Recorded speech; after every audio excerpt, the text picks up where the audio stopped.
Hey, what's going on, everybody out there? Daniel Phoenix. Putback Shawty. We over here in Putback Studios in the vault. All day. Yeah, so we're going to tell y'all a little story about how we got all this started, with the music and bringing y'all these videos like we're doing right now. I think it started back, our junior year in South Atlanta High School. I think it was like the year 2000. 2002, yeah. Yeah. Phoenix came up there doing his thing. We was in the South Atlanta cafeteria. And tell a little bit back before you came to South Atlanta. Well, I've been doing music the whole time since I was in like third grade, playing the violin or whatnot. Did that to the 8th grade, then switched to saxophone and snare drum and whatnot. But I transferred to South Atlanta from Banneker in 2002.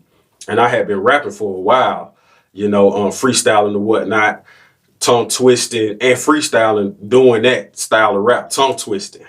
And so going out to the courtyard, anybody from South Atlanta know during lunchtime, we got the courtyard. That's where everybody congregate. Fire your ass up.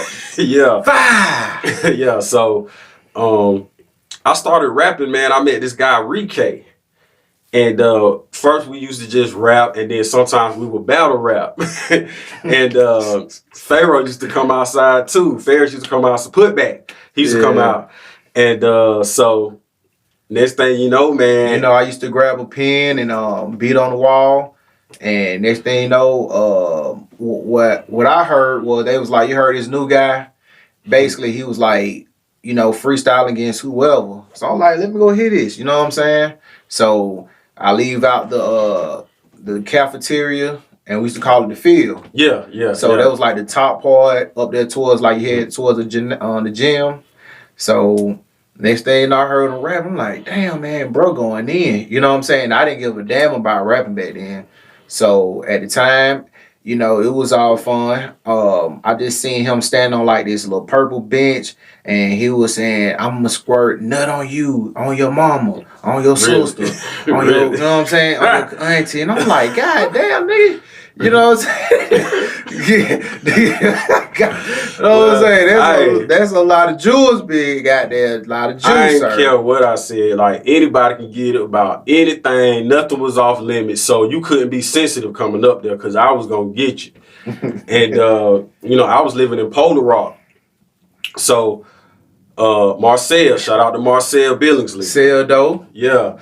We used to live in the same neighborhood. Yeah. And how I started making the tracks was I started messing around with Fruity Loops and whatnot. Mm-hmm. So we had been every school year, 11th grade, 12th grade. I think it was my 12th grade year, I started trying to do the actual music production. So I brought my little Sony Discman CD player up there, bought the little CD. No, I remember we was in Miss Hillman class. And you was like, hey, Ferris, come check this out, bro. And it sounded like the little Mario beats. Yeah, he was like, bro. And I was like, but what is that? You know what I'm saying? And he was like, all right, I got something for you. Because I'll never forget, it was around the time when Game signed with G-Unit. And we was big on that 50 Cent back in the day, in that G-Unit. But, you know what I'm saying? I guess, and that's when we started the Field Boys. So we had Brian, Seldo, goddamn Jamal, myself, Phoenix, Enrique, Nick. Shout out to Nick. You know what I'm saying? Recipe my homeboy Cedric. Tim. Yeah, Tim. Call him, AKA Pooh Bell. Yeah. Who else? Shit. It was what we call him, Braxton? Yeah, Brian. No, man, Robert. Robert. Yeah, Robert. Yeah, shout out to Robert, man. Yeah, he tried Robert was doing his thing, man.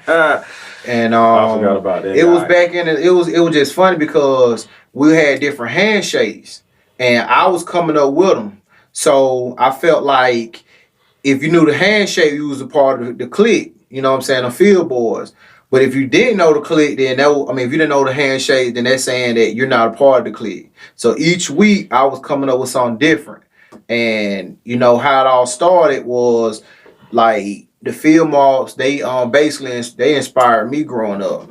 And one day, you know, Jonesboro, South Jonesboro, North Tommyville, Four Seasons, Yeah. Pool Creek, goddamn the houses, the ward, everybody, you know what I'm saying? A lot of people when they got into different disputes and fights, they'll jump you.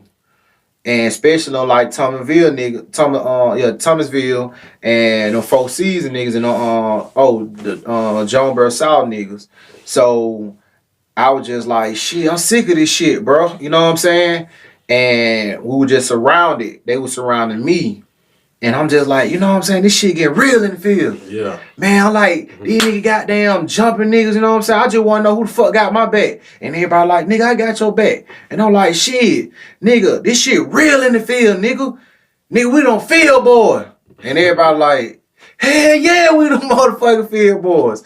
And all of a sudden, man, everybody, I'm like, shit, if you with it, leave. If you with it, stay. If you leave, then, you know what I'm saying, keep it moving. Yeah. And then everybody stayed, they were with it. So I started the game, man, and it would click back then. But it was funny, we were doing them different handshakes, and when we leave the band, I remember it was time me, Jamal, DC, we went to Mays High School to a little band festival, and we were just walking around the school, thought we were bugging, think we were doing something. Yeah.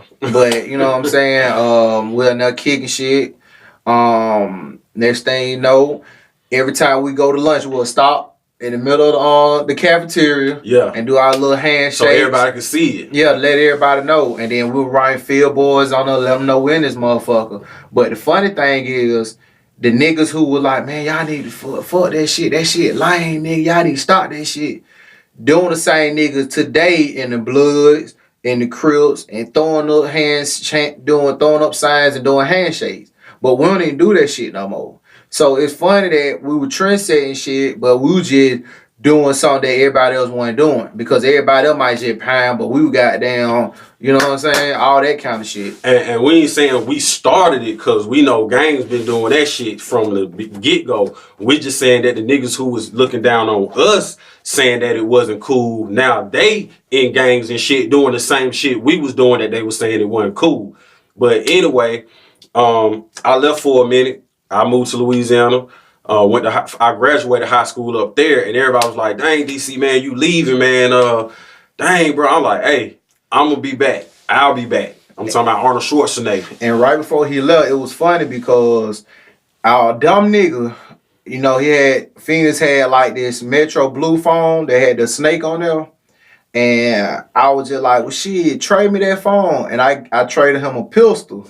Yeah. A 25. Yeah. So I was like, bro, he was like, man, I'm like, bro, he was like, man, they might be crazy out there in Louisiana, bro. So I'm like, shit, well, you gonna need it, but I'm gonna need the phone. So it was funny, and he kept his word, man. And he came back, he went to the prom and shit. He came back right right before we graduated. He already graduated. I think they graduated like the beginning of like early May, but we graduated on May the 25th. So it was so cool. And when he came back, like he was already an adult because his sister and everything, they had their own play. So we were just getting ready for the summer. But also it was me, myself, it was Pharaoh at the time, and then it was they called him DC. Pimp GDC, you know what I'm saying? We had started MOR, you know what I'm saying? Masterminds of Route Entertainment. Yeah. And it was him producing and Celdo. And I had introduced everybody to Burger B. Shout out to Burger B. What's up, bro? Going on, Burger? And it was just cool because like all us stayed over there in me and bro stayed in Hateville, but he wanted to try City though. And me and Marcel, we lived in we used to live in Polar Rock. Marcel was still in Polar Rock, and I still used to go over there, but I was living in Riverdale. And it was funny because right after that, I went to Cancun, Mexico. When I came back, I started working at a little pizza place. No, I started working at my sister, my people in a Jamaican spot. Shout out to Bunny.